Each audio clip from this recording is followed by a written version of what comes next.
Allu Arjun birthday సందర్భంగా అయితే టీజర్‌ని అయితే రిలీజ్ చేశారు 'మైత్రి' వాళ్ళు.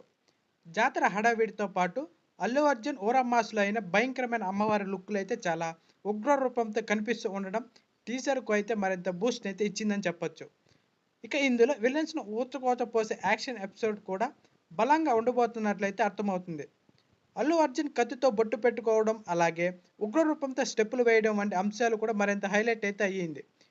ఇక లుక్ విషయంలో అయితే అల్లు అర్జున్ ఎంత పర్ఫెక్ట్‌గా ఉంటాడో మరోసారి ఈ ఒక్క టీజర్‌తో అయితే అర్థమైపోతుంది. అతని అరికాల నుంచి నుదుటి బొట్టు వరకు అన్ని విషయాల్లో కూడా పక్కా లెక్కలతోనే సుకుమార్ అల్లు అర్జున్ అయితే ప్రజెంట్ చేసినట్లయితే అర్థమవుతుంది. చూస్తుంటే ఈ ఒక్క సీన్ అయితే థియేటర్‌లో పూనకాలు తెప్పించేలా అయితే ఉన్నాయి. మొత్తానికి లాస్ట్ షాట్ కూడా గూస్ బంప్ తెప్పించేలాగా కనిపిస్తుంది. ఇకపై సెకండ్ పార్ట్‌లో ఇది కేవలం శాంపుల్ మాత్రమేనని మేకర్స్ అయితే చెబుతున్నారు.